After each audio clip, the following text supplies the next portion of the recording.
Hi friends, எல்லோரும் என்ன பண்ணுறீங்க? எப்படி இருக்கீங்க? நல்லா இருக்கீங்களா? இன்றைக்கி நம்ம குட்டிமதி சேனலில் என்ன பார்க்க போகிறோம் அப்படின்னா, நம்ம சேனலில் நாங்கள் சண்டே டூர் போயிருந்தோம் வீரப்பூர் கோவிலுக்கு சொந்தக்காரங்கள்லாம் சேர்ந்து. அந்த வீடியோ தான் பார்க்க போகிறோம்.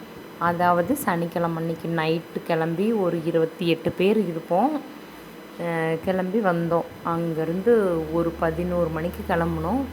2 மணிக்கெல்லாம் இந்த படுகளம்ங்கிற இடத்துக்கு கொண்டு வந்து விட்டுட்டாங்க. ஃபஸ்ட் எடுத்தோன்னே இங்கே தான் வந்தோம். இங்கே தான் போரெல்லாம் நடந்துச்சு. அந்த போரில் எல்லாம் தலைகளெல்லாம் வெட்டினாங்க, ரத்தமெல்லாம் இருக்குமில்ல, அதையெல்லாம் பற்றி சொன்னாங்க. அது அப்படியே கல் மாதிரி இருக்கும் அப்படின்னு. அது வீடியோவில் பாருங்கள், இருட்டில் தான் இருக்குது. அந்த இடத்துல லைட்டும் இல்லை. அது ஒரு மாதிரி மின்னிட்டு தான் இருந்துச்சு. சலசலன்னு அந்த சத்தம் கூட கேட்குது. நான் இந்த கோயிலுக்கு இப்போ தான் ஃபஸ்ட்டு வந்தேன். அதை பார்த்தோம்.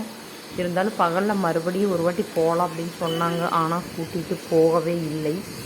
இங்கே வந்துட்டு அங்கே போகக்கூடாதுன்னு சொல்லிட்டாங்க. சரி என்ன பண்ணுறது அப்படின்ட்டு வந்துட்டோம். இன்னொரு நாளைக்கு நேரமே வந்தால் பார்க்கணும், இல்லைன்னா காலையில் வரைக்கும் இருந்து கண்டிப்பாக அதை பார்த்துட்டு வரணும்னு முடிவு எடுத்துகிட்டு வந்துட்டோம். அதுக்கப்புறமா இங்கே பெரிய கோயிலுக்கு வந்துட்டோம். இங்கே பெரிய காண்டியம்மன் கோயில், அன்னம்மார் கோயிலெல்லாம் இருக்குமல்ல, அங்கே ரெடியாக தூங்குகிறோம். ஒரு 5 மணிக்கு, நான் 2 மணி 3 மணிக்கெலாம் வந்துட்டோம். அப்புறம் மறுபடியும் படுத்து தூங்கிட்டு 6 மணிக்கு எழுந்திரிச்சு குளிச்சிட்டோம். அதுக்குள்ளே அங்கே இருக்கிறவங்க சமையல் பண்ணுறதுக்கு வந்துட்டாங்க. அதனால் அவங்களுக்கு கோயிலுக்கு கூட்டிகிட்டு போய் கிடையெல்லாம் வெட்டி கொண்டு வந்து கொடுத்துட்டாங்க. நாங்கள்லாம் குளிச்சுட்டு சாமி கும்பிட்டுருக்குறோம். அந்த பெரிய காண்டியம்மன் கோவிலுக்குள்ளே அங்கே எல்லா பக்கமும் இருக்கிற அன்னமார் அந்த சாமியெல்லாம் நாங்கள் கும்பிட்டுருக்குறோம். என்னென்னமோ சொன்னாங்க, நிறைய சொன்னாங்க. நான் ஏற்கனவே கேள்வியெல்லாம் பட்டிருக்கேன். பட் கோயிலுக்கு நான் இதுதான் ஃபஸ்ட் டைம் வர்றேன். ரொம்ப ரொம்ப நல்லா இருந்துச்சு. சாமியெல்லாம் கும்பிட்டு முடிச்சுட்டு போனால் 8 மணிக்கு சாப்பாடு ரெடி ஆகிடுச்சு. நாங்கள் வர்றதுக்குள்ளே சமையல் பண்ணுறவங்க வந்திருக்குங்காட்டி சீக்கிரமாகவே பண்ணி முடிச்சிட்டாங்க. சாப்பாடு காலையில் 6 மணிக்கு ஒரு தடவை ரவையும் செஞ்சு வச்சுருந்தாங்க. திரும்பவும் கறி குழம்பும் ரெடி ஆகிடுச்சு. இங்கே இந்த கலர் மிட்டாய் அடிக்க வச்சுருந்தாங்க. இதை போய் இப்போதைக்கு சாப்பிட்றதுக்கு கொஞ்சம் வாங்கிக்கலாம், மறுபடியும் வீட்டுக்கு போகிறப்ப வாங்கிக்கலாம்.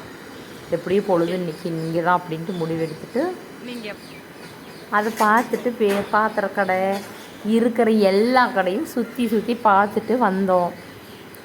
இது மொட்டை அடிக்கிற இடம், முடி காணிக்க கொடுப்பாங்க அந்த இடம். நிறைய டூர் பஸ் எல்லாம் வந்துட்டுருக்குது.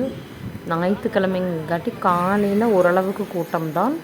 ஆனால் நாங்கள் அங்கேயே பொழுதுக்கு இருந்ததில் மதியம் ஆக நிறைய பேர் வண்டியெல்லாம் வந்துகிட்டே இருந்துச்சு. அப்புறம் நிறைய கடையெல்லாம் வெட்டினாங்க. எல்லா பக்கமும் சரியான கூட்டம் வந்துருச்சு.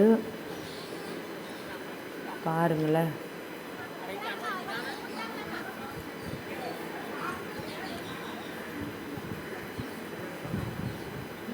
கருப்பணசாமி. இது கருப்பணசாமி கோவில். ஆனால் உள்ளே கூட்டிகிட்டு போனதும் கனியெல்லாம் கொடுக்குறாங்க, எல்லாம் பண்ணாங்க.